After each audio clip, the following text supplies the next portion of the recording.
Hello everyone, CryptoEat here. So I'm making a new video to show you the latest MTF Wave Stochastic RSI Screener. For those who don't know yet, it's already out.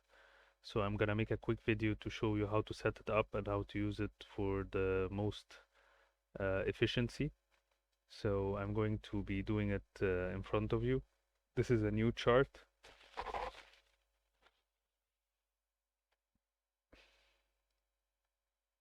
So first just check the indicators, and you will see in the invite only script, after you ask for access and I give you the access, you're gonna see MTF Wave Screener CryptoEat. Okay, select it. This screener, guys, does a lot of calculations, so it takes much more time than any normal indicator, because it simply does the calculations for 33 different coins. So it takes about half a minute or so to load. Okay, so what you need to do is you need to load the indicator alone and then maximize the pane by either clicking on these brackets or double click within the field itself. And as you can see, one limitation is you can't zoom in or out. If you try to zoom in or out, you're just gonna zoom in or out the chart, but it's a limitation in TradingView that any table has a fixed size, and at the same time, if you decide to make the indicator smaller, you're just gonna hide it, and that's another thing. But these are the limitations of TradingView, so the best way to use this is simply to double click it. If you are going to use it on the phone, and maybe you will have a part of it that is not visible because the phone screen is smaller, or because you are using a smaller screen even on the desktop or whatever, and you're having the problem that the top is not showing. The top is the most important part, even if it doesn't show all coins. So what you will need to do is first you will need to go to settings, and then the first option you have here is the panel position. So here, for example, it's positioned at the bottom and in the center. So in your case, for example, you'd want to position it at the top. And if you click that and give it about 30 minutes to work, 30 seconds, if you click that and give it about 30 seconds to work, it should show like that. Remember, guys, when it's working, you will see this circulating here. Okay, see, now it's finished, and you can see it went down. This headline is covering only the time frame. If you want the headline not to cover the time frame, then simply you would have to, there's a way here to click that you minimize these titles. Probably if you have more indicators, like for example, if you have any other indicators that show, for example, yeah, see that icon here, if you click on it, it will just hide all the titles, and then you're gonna see the time frame and everything. In that case, you won't be seeing the 33 coins, but it doesn't really matter. I'm just showing you what to do in order to see everything. But normally the best way to use this is simply to maximize this indicator pane here and only use it as a screener. You don't need to bother about seeing a chart here, because this already does most of the work for you. So let's just click here to maximize, double click here to maximize the pane, and then re-edit this to have it in the bottom center. Okay, it should fit. Giving it about half a minute. See this icon here? When it's just circling around, it's just calculating. And as I said, this takes about half a minute to load, only for the first time, and then it just continues. So now we have it in the position we wanted. So let's just go over a couple of the basics. First, the settings. So if you open the MTF Screener settings, the first thing you're gonna see is the panel position. This is something we already discussed. Let me just reduce this, we don't need that. Yeah, this is something we already discussed. And then you're gonna see the second thing is overbought and oversold parameters. My mistake, it should say parameters. Okay, anyway, K1, K2, K3 here above 95, 90, 70. These numbers should not really be changed. These are the parameters that define when is it overbought, when K1 is over 95, K2 is over 90, and K3 is over 70, and when is it oversold at these values. These are the values that are standard with the normal MTF Wave Stochastic RSI. So I wouldn't really change anything with these. And then you have the slope. This is also something that's pretty standard, not really to, yeah, I wouldn't really advise to change neither the slope or the gap size.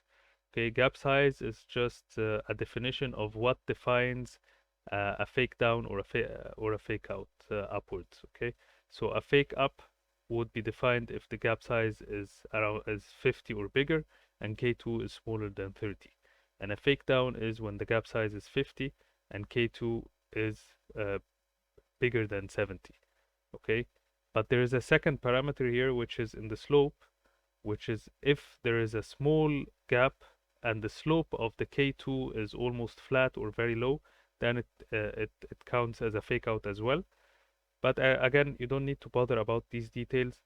And as I mentioned before, this is going to be an ongoing project for me to keep trying to optimize the conditions that define a fake out upwards and downwards, um, because it's hard to get it right from the first time. And actually, the screener function is simply to, the role of this screener is simply to make you narrow down your search. It's not there for you to just trade based on it. You will always need to verify the info on the chart afterwards. So a screener, again, guys, is only to scan the market and narrow down the market from like 100 coins to 10 coins or 5 coins or whatever. It's very useful because it saves you a lot of time. Okay, going further, you're gonna see the symbols, and then you're gonna see here checkboxes from 1 to 33 and a symbol next to it. If you want to deselect anyone, it's simply going to remove a row.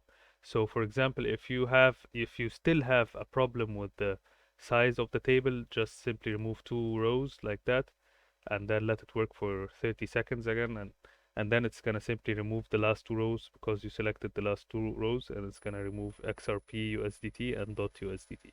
As you can see here, the eye is still turning, so it's still processing the data, and then when it's finished, it's gonna stop.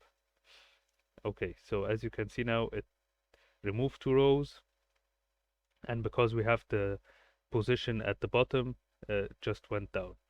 Okay, so the first thing you're gonna need to do is simply adjust it and keep trying to adjust it until you find your perfect setup for you to be able to see it.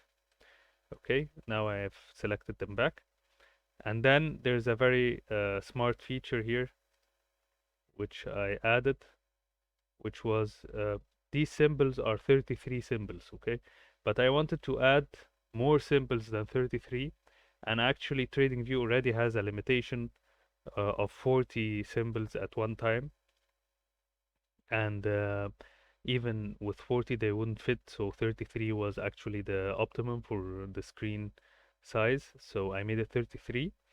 But then I added that there are 5 different watch lists, and you can simply name all the coins you want. So the first 33 are the first watch list, or watch list A, which is the default watch list.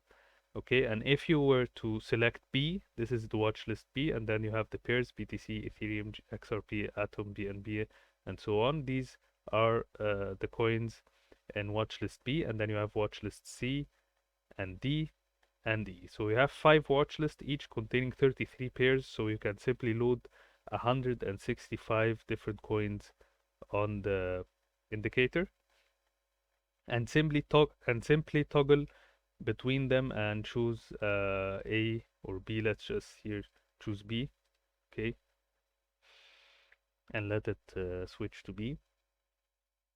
Again, it's gonna take its time, and then I'm gonna show you how I use this to simply screen 99 coins instead of 33 at one time, and show you a couple of tricks that can be very useful to you. And after that, I'm going to discuss the details about what I look at in this indicator and how I use it. Okay, so now it has loaded watch list B, and you can see these are different coins. One thing I need you to know, and that's very, very important for you to understand, is that this list, I had two options with regards to this list. Uh, Option one was that I could have simply left this list empty for you to select all the coins you want, but I figured that selecting 165 coins is annoying, so why not try and make a basic standard one for you and save you the time. But the drawback of what I did is, if, for example, tomorrow Binance would delist C98, for example, or any other coin, let's just assume it will delist.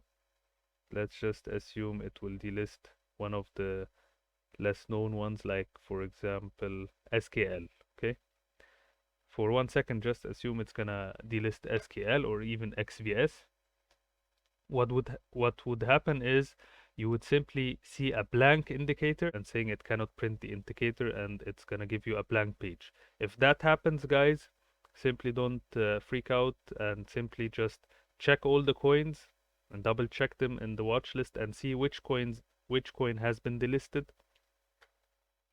and in that event just change the coin. So for example, let's just assume for the sake of this example that cake would be delisted from Binance. Okay, then you would simply press here and select a different coin and then save to defaults. Okay, then it will work again. But because there is a wrong input, it wouldn't work if a coin would get delisted, even if this coin is just in one of the alternative watch list. Even if it's in the last watch list and you're not selecting it, it wouldn't work, because this happened to me during the programming or the coding of the indicator. I remember a couple of days ago I had B0X in the last one, I think, and then the next day when I tried to open it, it didn't open because B0X was delisted from Binance. So it was actually very useful for me to know that if this happens, it's gonna be a problem for the indicator. And either way, if this happens any day, probably at the same day you will find me just remove it from the code and insert another one and update the indicator. But until I do so, simply just change it manually and move on. Okay, so moving on from the settings, let me just show you how I read this indicator and how I use it the most efficient way. So the first thing I do is actually I click on the select layout and I choose to have 3 vertical layouts. Okay, and then I double click each of the panes, and what this is gonna do for me is simply it's gonna open 2 extra MTF screeners for me, and then I can simply do one of two things.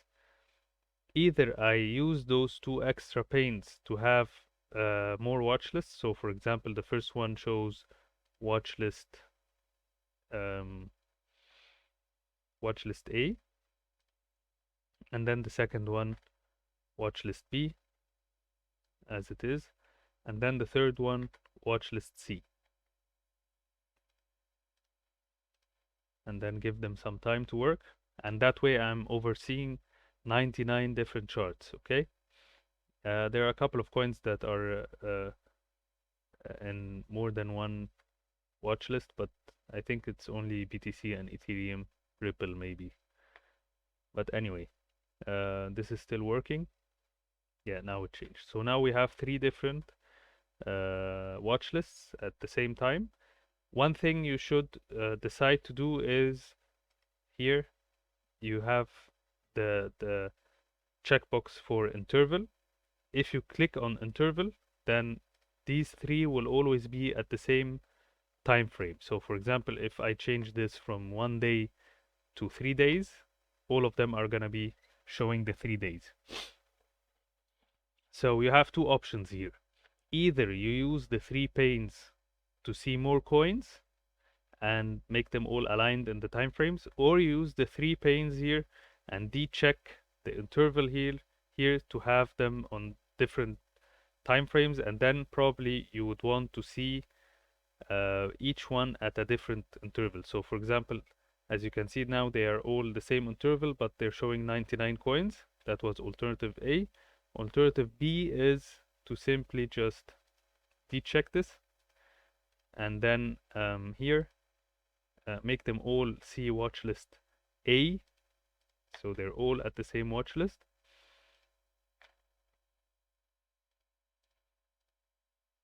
Okay, and now since they're all at the same watch list, simply make one show you the 3-day, and another one, for example, show you the 1-day, and then maybe the third one show you the 8 hours.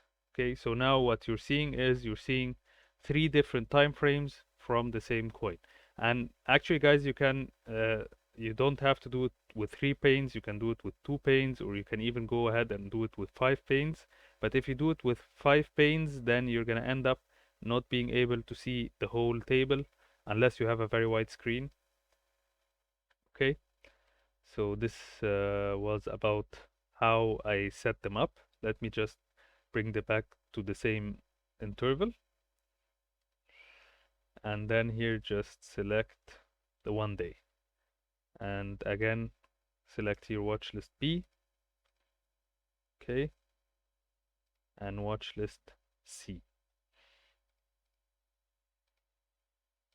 Okay guys, so this is about setting up the MTF screener. Okay, I'm going to make another video explaining how I use the screener, so in order to have them separated. Okay, I hope this was useful, and I hope you're gonna be able to enjoy it and to fit it and position it the best way, because there are a couple of limitations when it comes to tables in TradingView. Anyway, thank you guys for watching. Have a great evening.